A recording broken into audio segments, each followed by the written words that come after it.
Hello students, welcome back to my YouTube channel and I will discuss now about the postulates of Bohr's atomic model which is lecture number 4 of atomic structure of class 11। ठीक है, तो जैसा कि आपको पता ही है कि आज हम डिस्कस करने वाले हैं किसको, postulates of bore atomic model. ठीक है, तो आज का लेक्चर क्या थोड़ा सा खास होने वाला है, इसलिए क्योंकि आज सभी बच्चे क्या 11th क्लास में कुछ नई चीजें जानेंगे। ठीक है, कुछ ऐसी चीजें जानेंगे जो आपने ना पहले पढ़ी होंगी ना ही सुनी होंगी, और कुछ ऐसे फॉर्मूले आने वाले हैं आज के लेक्चर में जो क्या बिल्कुल ही डिफरेंट होंगे। ठीक है, जिनके जो आज हम फॉर्मूले करने वाले उन्हें हम आगे भी पढ़ेंगे, लेकिन उसका जो बेसिक कॉन्सेप्ट है वो आज हम देखने वाले हैं। ठीक है, तो आज हम देखने वाले हैं बोर्स एटॉमिक मॉडल। ज्यादा नई चीजें भी नहीं आएंगी, कुछ चीजें हमने पहले पढ़ी होंगी, लेकिन कुछ चीजें क्या आएंगी फिर भी नई आएंगी। ठीक है, तो उन्हें हम देखेंगे शॉर्ट में। ठीक है, तो आज का लेक्चर हम शुरू करते हैं। और सॉरी एक बात के लिए कि आगे के जो वीडियो लेक्चर है उसमें क्या है, एक स्पेलिंग गलत लिख दी है बोर्ड्स की। ठीक है, तो बोर्ड की जो राइट स्पेलिंग है वो क्या ये होगी, उसके मैंने रॉन्ग स्पेलिंग वो क्या ये लिख दी है। ठीक है, तो उसके लिए मैं आपसे सॉरी बोलता हूँ, सॉरी मानता हूँ कि स्पेलिंग गलत हो चुकी है। ठीक है, तो आज का जिसने भी हमारे क्या पुराने लेक्चर नहीं देखे हैं, या लेक्चर नंबर फर्स्ट हो गया, lecture number second, lecture number third, उनका जो लिंक है वो आपको मिलेगा नीचे डिस्क्रिप्शन बॉक्स में। उस वीडियो को क्या इतना शेयर करो कि क्या सभी को ये वीडियो मिल पाए, सभी फ्रेंड्स को मिल पाए, ताकि क्या वो अपनी 11th क्लास की लेक्चर की जो तैयारी है वो क्या घर बैठे कर पाए। ठीक है, किसी को लॉकडाउन में बाहर ना निकलना पड़े। ठीक है, तो अपनी कॉपी में हेडिंग लगाओ आज postulates of bore atomic model. और जिनने हमारे जो प्रीवियस लेक्चर है वो नहीं देखे हैं, तो उनके जो लिंक है वो आपको मिलेंगे नीचे डिस्क्रिप्शन बॉक्स में। ठीक है, अब चलो शुरू करते हैं अपना लेक्चर आज का जो होने वाला है वेरी इंपॉर्टेंट। सबसे पहले लेक्चर में जो पॉइंट आने वाला है, पोस्टुलेट्स में जो पॉइंट आने वाला है, first point, Bohr's atomic model ने जो पहला पॉइंट दिया था वो क्या दिया था, atom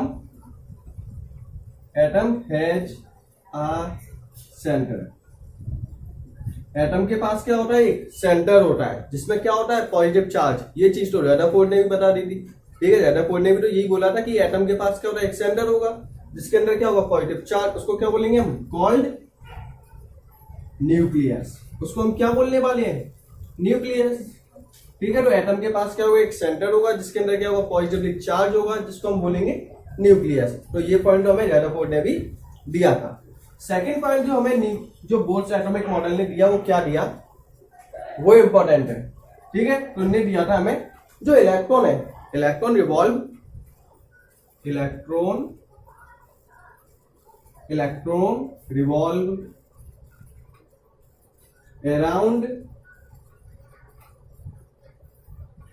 around the nucleus in a fixed orbit,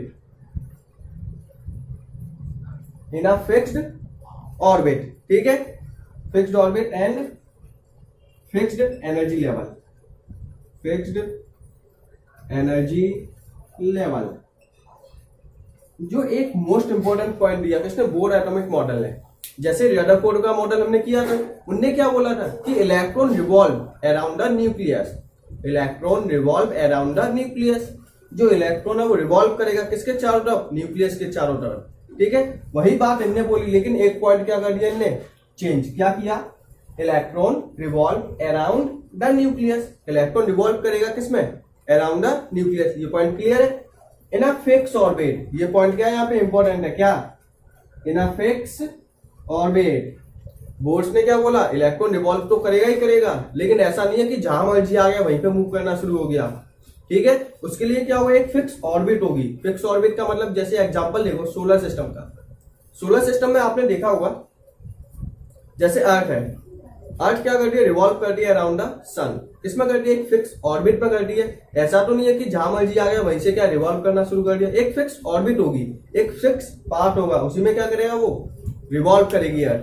ठीक है, तो सेम उनने क्या दिया, सोलर सिस्टम से सिमिलरली क्या दिया उनने, एक अपना न्यूक्लियस का, अपने एटम का क्या दिया, स्ट्रक्चर दिया। तो उन्होंने बोला कि इलेक्ट्रॉन रिवॉल्व तो करेगा ही करेगा न्यूक्लियस के चारों तरफ, लेकिन किसमें करेगा, इन अ फिक्स ऑर्बिट। ध्यान से देखो क्या होगा, in a fix orbit and fix energy level. या तो फिक्स ऑर्बिट में मूव करेगा, और फिक्स ऑर्बिट को भी हम एक और नाम से जानते हैं, क्या, फिक्स एनर्जी लेवल। ठीक है, फिक्स ऑर्बिट होगी, उसकी क्या होगी, एक प्रॉपर अमाउंट में क्या होगी एनर्जी। अभी हम सीखेंगे एनर्जी निकालना। ठीक है, किसी भी ऑर्बिट की हम कैसे एनर्जी निकालेंगे अभी हम सीखेंगे। ठीक है, तो ये वाला पॉइंट क्लियर हुआ है नहीं, एक एक पॉइंट को क्लियर करना है, तभी चैप्टर क्या होगा, क्लियर हो पाएगा अच्छे से। ठीक है, तो क्या है, जो इलेक्ट्रॉन है वो रिवॉल्व करेगा and around the nucleus in a fix orbit, एक फिक्स ऑर्बिट में, एंड फिक्स एनर्जी लेवल। जैसे आपने डायग्राम देखा होगा, कोई एटम है, बीच में क्या होगा, उसको पॉजिटिव चार्ज, 9th क्लास में देखा होगा। इलेक्ट्रॉन जो रिवॉल्व कर रहा है वो क्या कर रहा था, के सेल में। ठीक है, दूसरी सेल बनाई हमने, कौन सी cell, L cell.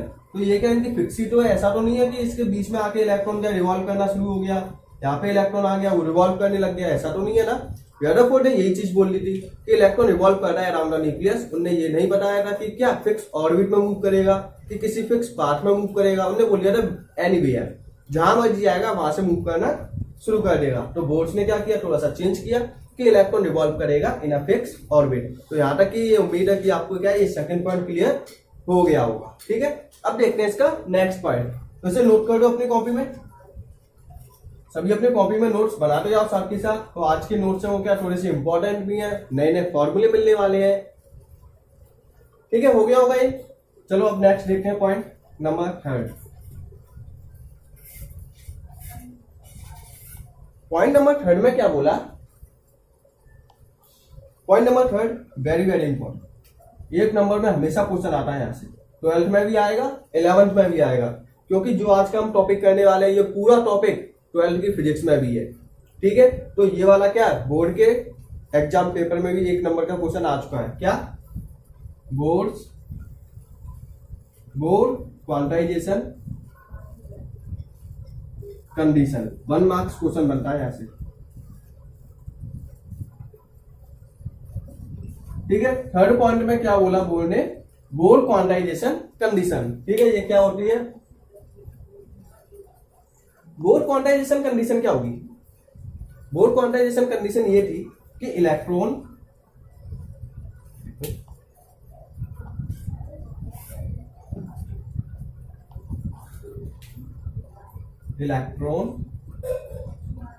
Revolve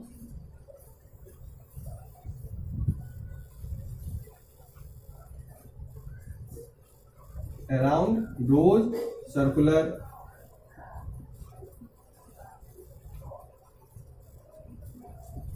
electron revolve around those circular orbit which have, या फिर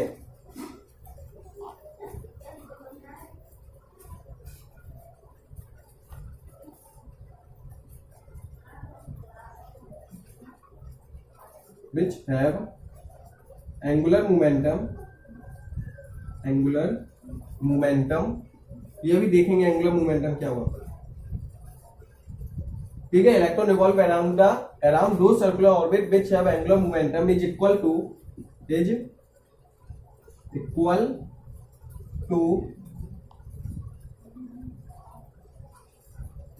मल्टीपल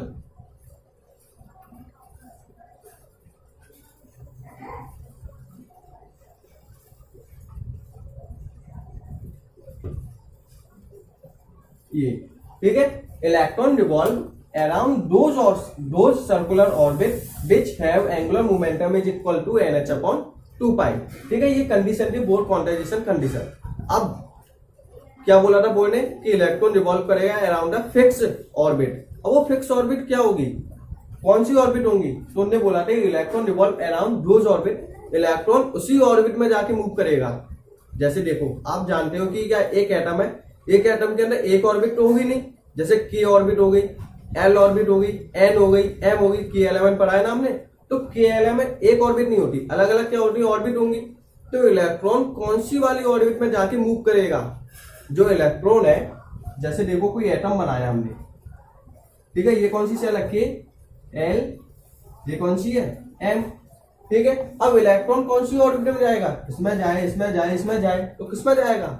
तो वही चीज बताने की कोशिश कर रहे हैं वो कि electron revolve around those circular orbit. Electron है वो रिवॉल्व करेंगे उन सर्कुलर ऑर्बिट में जिनका एंगुलर मोमेंटम किसके इक्वल होगा, NH/2π।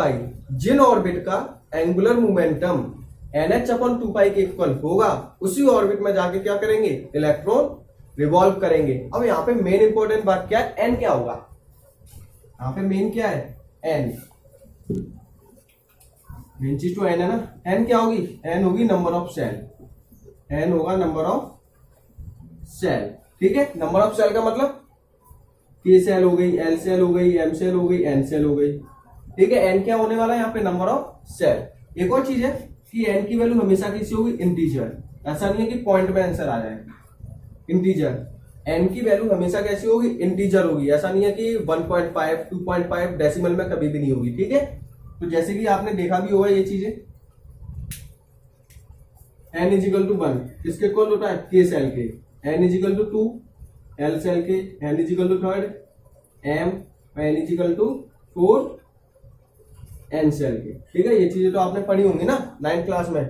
तो एन क्या होने वाला है यहाँ पे, number of cell, number of one cell किसके इक्वल होती है, के, एन इजिकल टू 2 किसके लिए होगी, एल के लिए, एन इजिकल टू 3 किसके लिए होगी, एम के लिए, एन इजिकल टू 4 किसके लिए होने वाली है, एन के लिए। तो K L M N cell, 4 cell पढ़ी थी हमने,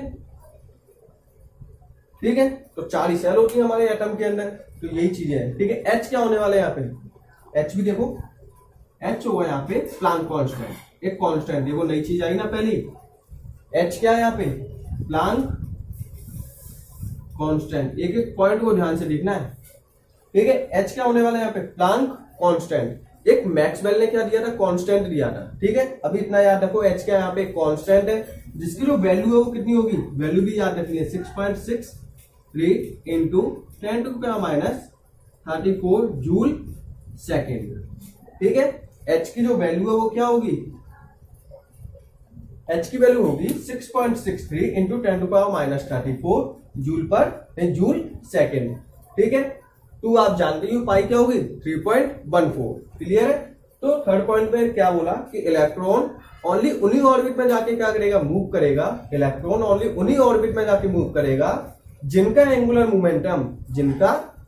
मोमेंटम इक्वल होगा किसके, NH अपॉन 2 पाई, जिसका एंगुलर मोमेंटम किसके इक्वल होगा, NH अपॉन 2 पाई, उन्हीं ऑर्बिट में जाके क्या करेगा, इलेक्ट्रॉन मूव करेगा, क्लियर है इतनी चीजें, ठीक है। एन क्या होने वाला है यहाँ पे, नंबर ऑफ सेल की एलिमेंट, एन की वैल्यू 1 है तो कौन सी सेल होगी, के सेल, एन की वैल्यू 2 है तो कौन सी सेल है, एल, एन की वैल्यू 3 है तो कौन सी सेल है, एम, एन की वैल्यू 4 है तो कौन सी सेल होगी, एन, ठीक है। एच क्या होने वाला है यहाँ पे, प्लांक कांस्टेंट, एक कांस्टेंट है जिसकी वैल्यू है कितनी, 6.63 इंटू 10 पावर माइनस 34, ठीक है। एंगुलर मोमेंटम क्या होगा यहाँ पे, जैसे आपने पढ़ा होगा मोमेंटम क्या है, P इक्वल टू mb, ये चीज आपने क्लियर की होगी, P इक्वल टू क्या होती है, mb, क्या होता है ये मोमेंटम, ठीक है। अब मोमेंटम क्या है, अब देखो कोई चीज बिल्कुल सीधे सीधे जा रही है, ठीक है। अगर कोई चीज कैसे चल रही है, लीनियर मोशन कर रही है, बिल्कुल सीधे जा रही है, एक स्ट्रेट रोड पे जा रही है, ठीक है। अगर कोई चीज सीधी जाएगी तो उस पर क्या लगेगा, मोमेंटम, और वही चीज क्या सर्कुलर मोशन में मूव कर रही है। अगर कोई ऑब्जेक्ट सर्कुलर मोशन में मूव करेगा तो क्या होगा, वो एंगुलर मोमेंटम, ठीक है। अगर कोई ऑब्जेक्ट सर्कुलर मोशन में मूव करेगा तो क्या बनेगा, एंगुलर मोमेंटम। यदि कोई ऑब्जेक्ट बिल्कुल स्ट्रेट जाएगा तो क्या होगा, मोमेंटम। तो एंगुलर मोमेंटम कुछ नहीं है, एंगुलर मोमेंटम तब है जब कोई चीज सर्कल में मूव करती है। तो इलेक्ट्रॉन क्या रिवॉल्व भी तो कर जाए, रिवॉल्व करने का मतलब सर्कल में मूव करना, ठीक है। तो इलेक्ट्रॉन सर्कल में मूव कर जाए, इसीलिए उन्होंने मोमेंटम को क्या बोल दिया है, एंगुलर मोमेंटम, क्लियर है ये पॉइंट, नोट करो इसे।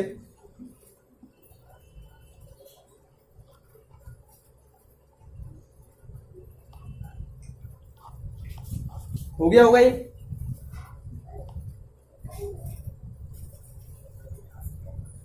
अब देखो इसी पॉइंट पर थोड़ा सा और डिटेल में देखें, थोड़ा सा और डिटेल में क्या देखें, जैसे कि एंगुलर मोमेंटम का देखो, अभी क्या बताया था हमने, एंगुलर मोमेंटम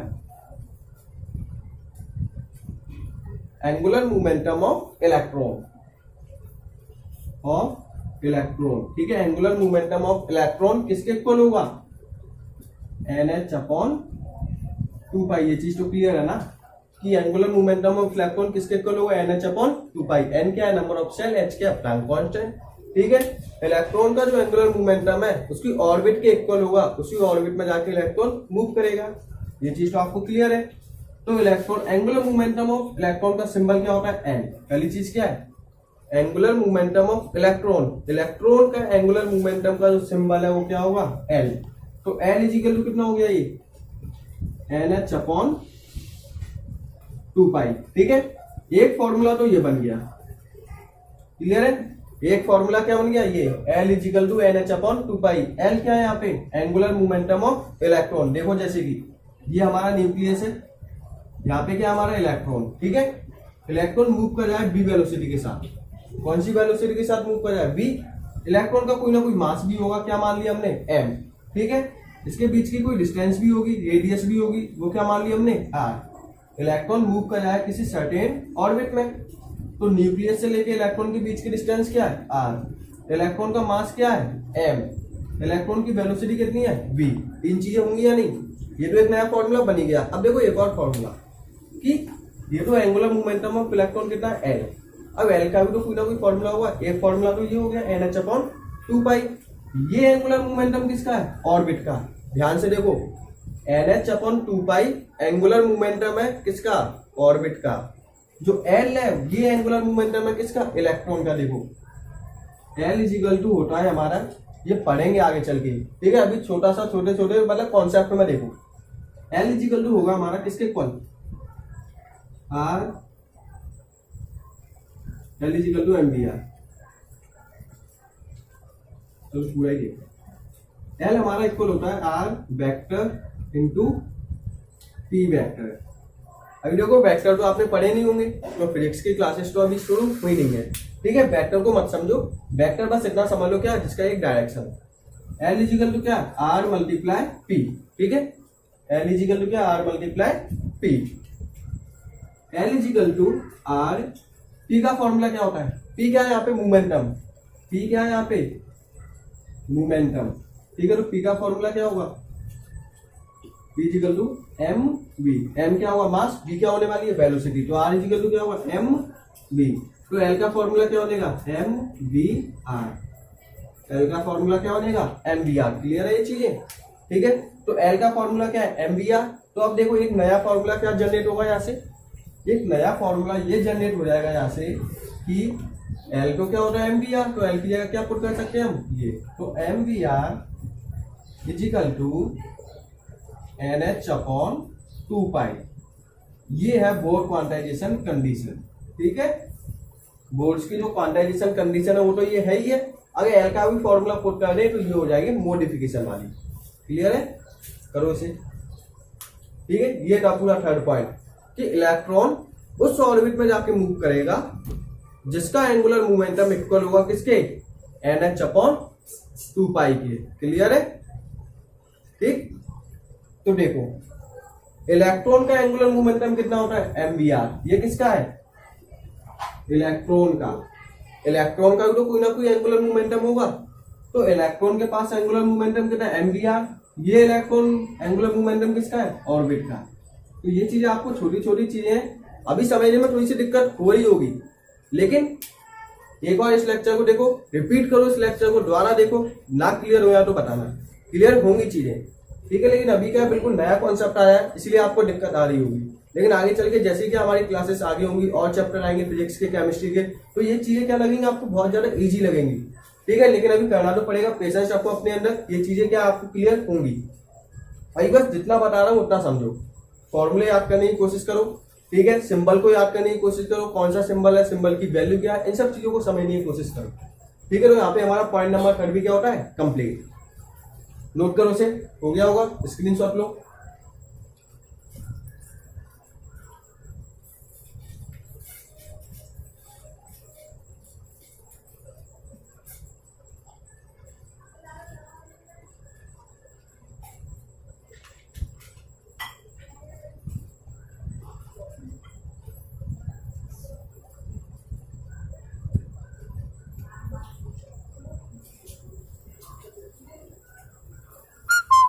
अब देखो नेक्स्ट पॉइंट है 4, ठीक है। नेक्स्ट कौन सा पॉइंट है, 4। इसमें क्या है, while revolving the electron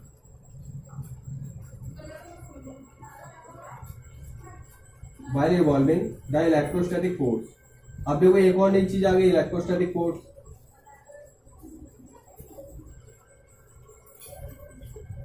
electrostatic force of electrostatic force between electron and nucleus. Electron and nucleus is provide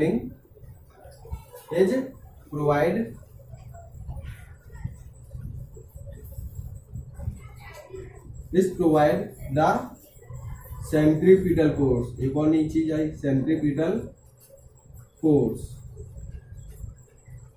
to electron. ठीक है, अब देखो इसमें क्या है, while revolving, जब इलेक्ट्रॉन हमारा रिवॉल्व कर रहा है, तो एक कॉन्सेप्ट समझने की कोशिश करो।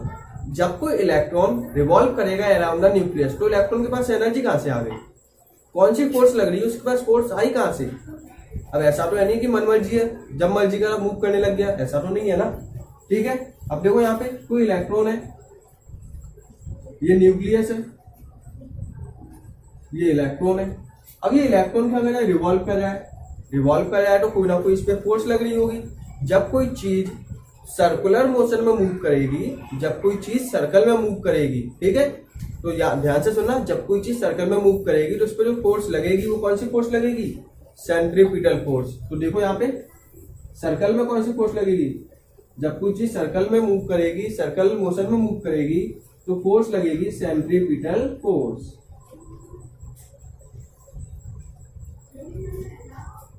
ठीक है, कौन सी फोर्स लगेगी यहाँ पे, सेंट्रीपिटल फोर्स। क्लियर है इतना, ठीक है, तो ये तो होगी सेंट्रीपिटल फोर्स। अब सेंट्रीपिटल फोर्स मिली कहां से, इसको कहां से मिली इसको सेंट्रीपिटल फोर्स। अब देखो सेंट्रीपिटल फोर्स इसको कहां से मिली, जब कोई दो चार्ज पार्टिकल, अब ये चार्ज पार्टिकल नई चीज देखो, दो चार्ज पार्टिकल है, चार्ज का सिंबल क्या होता है, क्यू। ठीक है, 10th क्लास में देखा हुआ, चार्ज का सिंबल क्या होता है, क्यू। तो एक चार्ज है Q1, एक चार्ज है Q2। ठीक है, एक चार्ज है Q1, एक चार्ज है Q2। इसके बीच की ये डिस्टेंस R। क्लियर है ये चीज, ठीक है, Q1 Q2 इसके बीच की डिस्टेंस है R। दो चार्ज पार्टिकल रखे हैं, मान लो एक प्लस का चार्ज रखा हुआ, एक माइनस का चार्ज। प्लस माइनस के बीच में क्या लगेगी, फोर्स। प्लस का चार्ज है, माइनस का चार्ज है, दोनों के बीच में क्या लगेगी, फोर्स। अट्रैक्ट होंगे, तो इनके बीच में जो फोर्स लगेगी, उस फोर्स का नेम क्या होता है, इलेक्ट्रोस्टैटिक फोर्स। दो चार्ज पार्टिकल के बीच में लगने वाली फोर्स को क्या बोलेंगे हम, इलेक्ट्रोस्टैटिक फोर्स। ठीक है, तो देखो दो चार्ज पार्टिकल के बीच में लगने वाली फोर्स को हम क्या बोलेंगे, इलेक्ट्रोस्टैटिक फोर्स। ठीक है, तो देखो यहाँ पे एक प्लस का चार्ज है, इलेक्ट्रॉन के पास कैसा होता है, नेगेटिव, और इनके बीच में डिस्टेंस कितनी है, R, जो क्या है, रेडियस ऑफ द एटम। ठीक है, तो प्लस और ये क्या है, माइनस का चार्ज है, इलेक्ट्रॉन, इनके बीच में फोर्स लगेगी इलेक्ट्रोस्टैटिक फोर्स। तो प्लस और माइनस के बीच में फोर्स कौन सी लग रही है, इलेक्ट्रोस्टैटिक फोर्स। यही इलेक्ट्रोस्टैटिक फोर्स चेंज हो रही है किसमें, सेंट्रीपिटल फोर्स में। ध्यान से समझने की कोशिश करो, यहाँ पे पॉजिटिव चार्ज है, यहाँ पे नेगेटिव चार्ज है, दोनों के बीच में जो फोर्स लग रही है वो कौन सी फोर्स है, इलेक्ट्रोस्टैटिक फोर्स। और यही इलेक्ट्रोस्टैटिक फोर्स कन्वर्ट हो रही है किसमें, सेंट्रीपिटल फोर्स में। क्लियर है, यही इलेक्ट्रोस्टैटिक फोर्स इलेक्ट्रॉन को रिवॉल्व करने में क्या कर रही है, हेल्प कर रही है। क्लियर है ये चीजें, ठीक है। तो क्या है, प्लस और माइनस दोनों थे चार्ज पार्टिकल, उनके बीच में लग रही थी एक फोर्स। फोर्स कौन सी, इलेक्ट्रोस्टैटिक फोर्स। यही इलेक्ट्रोस्टैटिक फोर्स चेंज हो रही है किसमें, सेंट्रीपिटल फोर्स में। क्लियर है इतना, ठीक है। तो सेंट्रीपिटल फोर्स क्या होती है, जब कोई चीज सर्कल में मूव करेगी तो कौन सी फोर्स लगेगी, सेंट्रीपिटल फोर्स। जब दो चार्ज पार्टिकल रखे होंगे, एक प्लस का एक माइनस का, दोनों को क्या अट्रैक्ट होंगे, तो अट्रैक्ट होने के लिए कोई ना कोई फोर्स लगेगी। तो दो चार्ज पार्टिकल के बीच में कौन सी फोर्स लगेगी, इलेक्ट्रोस्टैटिक फोर्स। और जब कोई चीज सर्कल में मूव करेगी तो सेंट्रीपिटल फोर्स। दो चार्ज पार्टिकल में कौन सी फोर्स बन रही थी इनके अंदर, इलेक्ट्रोस्टैटिक फोर्स। यही इलेक्ट्रोस्टैटिक फोर्स चेंज हो रही है किसमें, इसको मूव कराने में, मतलब सेंट्रीपिटल फोर्स में। तो इलेक्ट्रोस्टैटिक फोर्स चेंज हो जाएगी किसमें, सेंट्रीपिटल फोर्स में। क्लियर है, ठीक है। तो यही पॉइंट है, यही पॉइंट बोला था किसने, बोर्स एटॉमिक मॉडल ने। तो थोड़ी बहुत क्या आपको आइडिया हो गया होगा इसके बारे में। बाय रिवॉल्विंग, जब कोई इलेक्ट्रॉन क्या रिवॉल्व करता है, the electrostatic force between electron and nucleus, तो एक फोर्स बनती है किसके बीच में, न्यूक्लियस। न्यूक्लियस कैसा है, पॉजिटिव चार्ज पार्टिकल। इलेक्ट्रॉन कैसा है, नेगेटिव चार्ज पार्टिकल। तो उनके बीच में क्या लगेगी, एक फोर्स लगेगी, कौन सी, इलेक्ट्रोस्टैटिक फोर्स। तो एक इलेक्ट्रोस्टैटिक फोर्स बनती है किसके बीच में, इलेक्ट्रॉन एंड न्यूक्लियस। इस प्रोवाइड, जो प्रोवाइड कराई जाती है क्या, सेंट्रीपिटल फोर्स। तो इलेक्ट्रोस्टैटिक फोर्स है वो प्रोवाइड करती है क्या, सेंट्रीपिटल फोर्स। मतलब समझने के लिए जो इलेक्ट्रोस्टैटिक फोर्स है वो चेंज हो जाती है किसमें, सेंट्रीपिटल फोर्स में। तो क्लियर है, इसे नोट करो। एक दो पॉइंट और है, उन्हें और करते हैं। एक लास्ट पॉइंट और बचा है बोल्ट्ज एटॉमिक मॉडल का।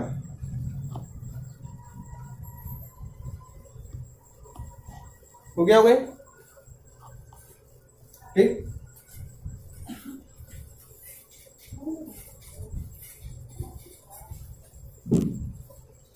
ध्यान से देखते जाओ एक एक कॉन्सेप्ट को। अब देखो इसी पॉइंट में एफसी किसका सिंबल है? सेंट्रीपिटल फोर्स का। एफसी किसका सिंबल है? Centripetal force. इक्वल होगी किसके? इलेक्ट्रोस्टैटिक फोर्स की, एफई की। ठीक है, क्योंकि जितनी इलेक्ट्रोस्टैटिक फोर्स होगी वही तो चेंज होगी किसके अंदर? सेंट्रीपिटल फोर्स के अंदर। अब मान लो हमारे पास क्या 5 जूल 5 जूल इलेक्ट्रोस्टैटिक फोर्स है, तो वही तो चेंज हो रहा है। नहीं, 5 न्यूटन फोर्स है ना, एनर्जी नहीं सॉरी। तो हमारे पास जो इलेक्ट्रोस्टैटिक फोर्स है कितनी है? 5 न्यूटन। वही चेंज होगी किसमें? सेंट्रीपिटल फोर्स में 5 न्यूटन। तो दोनों जो फोर्स है वो आपस में कैसी होनी चाहिए? इक्वल, क्योंकि जो इलेक्ट्रोस्टैटिक फोर्स है वही तो चेंज हो रही है किसमें? सेंट्रीपिटल फोर्स में। तो हमेशा जो इलेक्ट्रोस्टैटिक फोर्स है वो इक्वल होनी चाहिए किसके? सेंट्रीपिटल फोर्स के। ठीक है, तो इस पॉइंट को याद रखिए। क्लियर है? ठीक है, इसी में देखो सेंट्रीपिटल फोर्स का फॉर्मूला क्या होगा? सेंट्रीपिटल फोर्स का फॉर्मूला क्या होगा? mv²/r। सेंट्रीपिटल फोर्स का फॉर्मूला क्या होगा?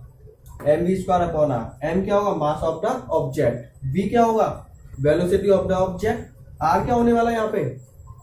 Distance between the object. ठीक है, जैसे क्या है r क्या है? रेडियस। इलेक्ट्रॉन है यहाँ पे, तो उसके बीच की डिस्टेंस को क्या बोलेंगे हम यहाँ पे? r। ठीक है, तो mv²/r। अब इलेक्ट्रोस्टैटिक फोर्स की बारी। इलेक्ट्रोस्टैटिक फोर्स का फॉर्मूला देखो, बहुत इजी है, बनाना सीख लो। Q1 Q2। ठीक है, दो चार्ज पार्टिकल है, इनके बीच में डिस्टेंस है r। क्लियर है? एक चार्ज है Q1, एक चार्ज है Q2। तो इसका जो फॉर्मूला है वो देखो क्या होता है? Fe का फॉर्मूला। एक आता है इसमें कांस्टेंट, एक क्या आएगा? कांस्टेंट, जिसको हम बोलेंगे इलेक्ट्रोस्टैटिक कांस्टेंट। एक क्या कांस्टेंट आएगा इसमें? Electrostatic constant. ठीक है, K Q1 Q2/r²। ये फॉर्मूला बनता है इलेक्ट्रोस्टैटिक फोर्स का। क्या? K दोनों चार्ज को मल्टीप्लाई Q1 Q2 अपॉन में क्या आएगा? r²। ठीक है, तो K Q1 Q2/r²। तो फॉर्मूला क्या होगा Fe का? K Q1 Q2/r²। ये फॉर्मूला है किसका? इलेक्ट्रोस्टैटिक फोर्स का। तो Fc क्या होगा? mv²/r। Fe क्या होगा? K Q1 Q2/r²। इसी को आगे सॉल्व करते हैं। देखो आगे क्या होगा? mv²/r। ठीक है, K तो एक कांस्टेंट है, इसकी वैल्यू भी होगी, यही बताऊंगा मैं आपको।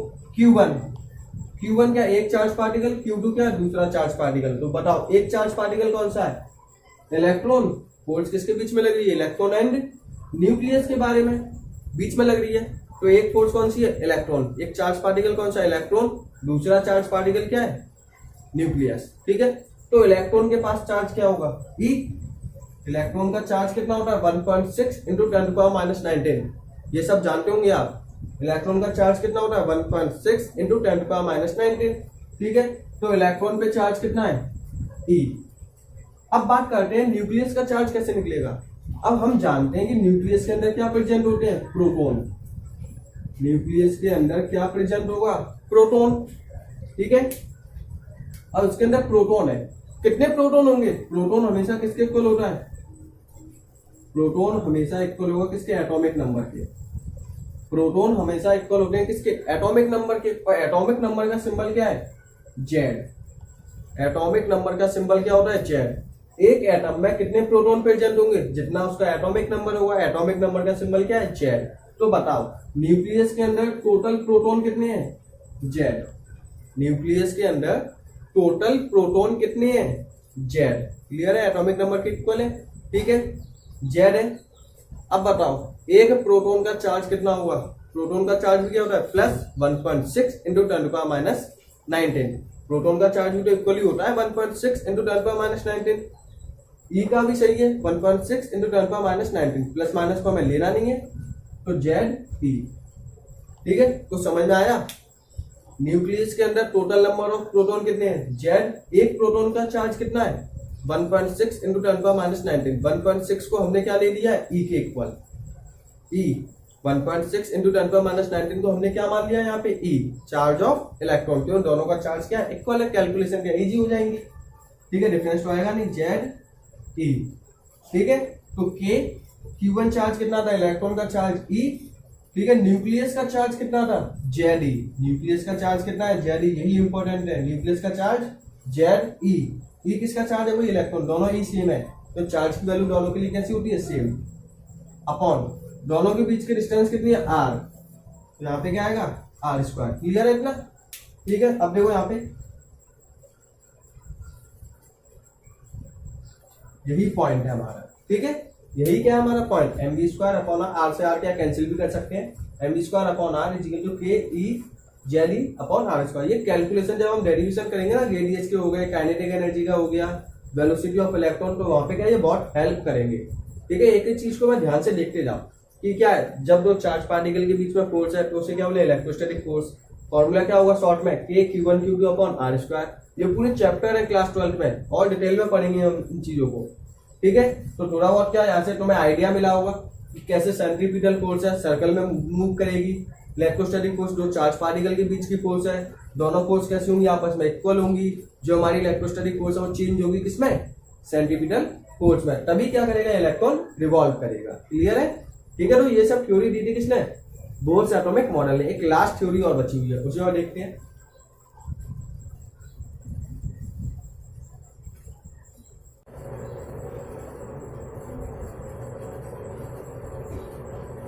नोट हो गया होगा। एक लास्ट पॉइंट और है, उसे भी चेक करते हैं।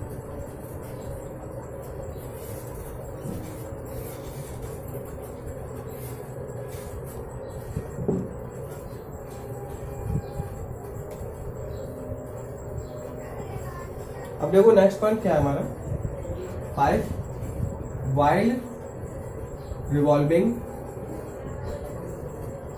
revolving electron in a orbit।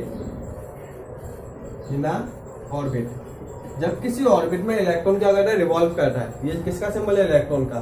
तो जब किसी ऑर्बिट में इलेक्ट्रॉन रिवॉल्व करता है, देन इलेक्ट्रॉन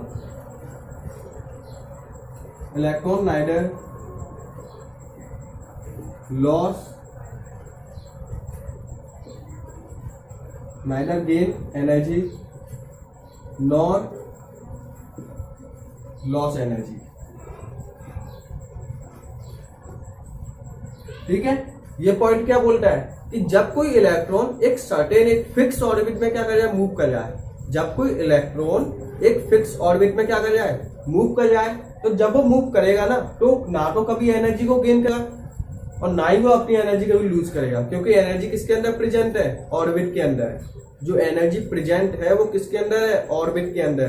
तो इलेक्ट्रॉन मूव करते समय ना तो कभी एनर्जी लूज करेगा, ना ही कभी एनर्जी गेन करेगा। जबकि रदरफोर्ड मॉडल ने क्या यही चीज गलत बताई थी। उन्होंने क्या बता दिया था कि इलेक्ट्रॉन क्या जब मूव करेगा तो क्या एनर्जी लूज करेगा, जब एनर्जी लूज करेगा तो क्या at the last fall into the nucleus. Nucleus में फॉल कर जाएगा, हमारा एटम है वो डिस्ट्रॉय हो जाएगा। तो लास्ट पॉइंट रदरफोर्ड ने क्या बोला, मतलब बोर्स एटॉमिक मॉडल ने क्या बोला कि बाय रिवॉल्विंग इलेक्ट्रॉन, जब इलेक्ट्रॉन हमारा क्या किसी ऑर्बिट में मूव करेगा तो ना तो एनर्जी ना ही एनर्जी लॉस करेगा। ठीक है, नोट करो उसे।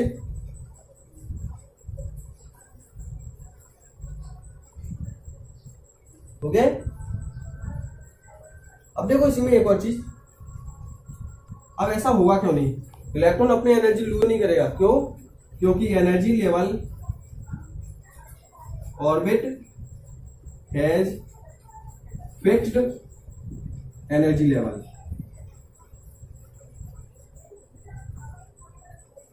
Fixed energy level. ठीक है, ऑर्बिट हैज फिक्स्ड लेवल, क्योंकि जो ऑर्बिट होती है ना उनके पास क्या होता है, फिक्स एनर्जी लेवल होती है।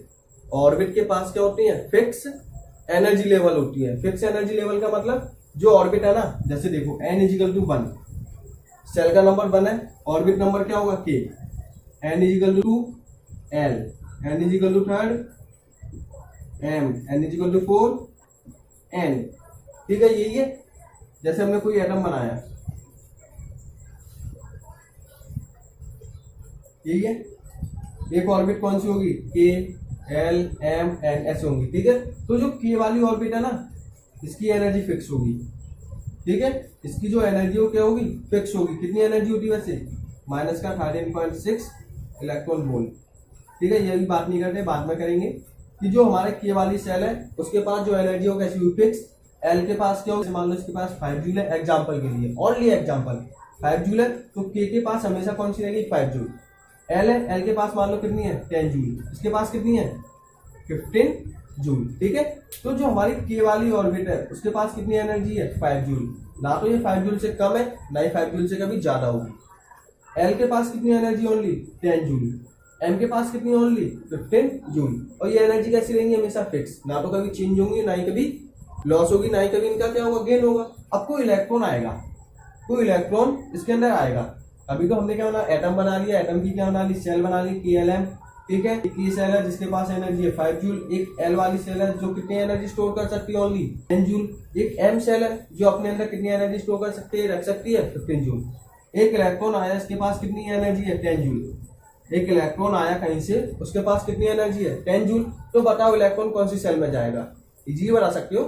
इलेक्ट्रॉन कौन सी सेल में जाएगा, एल वाली सेल में। क्यों, हमने अभी ही पढ़ा था कि इलेक्ट्रॉन उन्हीं ऑर्बिट में मूव करेगा जिसका एंगुलर मोमेंटम इक्वल होगा किसके, NH/2π, ठीक है। तो इसकी जो एनर्जी है वो इक्वल है किसके, एल वाली सेल के। इसकी भी 10 जूल है, इसकी भी 10 जूल है, तो इलेक्ट्रॉन ओनली किस में मूव करेगा, एल वाली सेल में। यदि इसके पास एनर्जी होती कितनी, 5 जूल, तो किस में मूव करेगा, के वाली सेल में, ठीक है। तो ये चीज आपको क्लियर हो रही होंगी कि इलेक्ट्रॉन कौन सी वाली सेल में जाके मूव करेगा, ठीक। और भी क्या चीजें क्लियर होंगी। तो आज का लेक्चर क्या है, यहीं पे फिनिश करते हैं। सॉरी, मैंने बोला था कि कैलकुलेशन वाली चीजें भी क्या इसी में डालेंगे, लेकिन क्या लेक्चर क्या बहुत ज्यादा लेंथी हो जाएगा, 2 आवर्स का बन जाएगा, ठीक है। तो इतना लेंथी लेक्चर क्या बच्चे पसंद नहीं करते हैं देखना, तो इसीलिए क्या हम जो कैलकुलेशन वाला लेक्चर है उसे क्या इसके नेक्स्ट वीडियो में बनाएंगे, ठीक है, लेक्चर नंबर 5 में। तो आज के लिए बस इतना ही।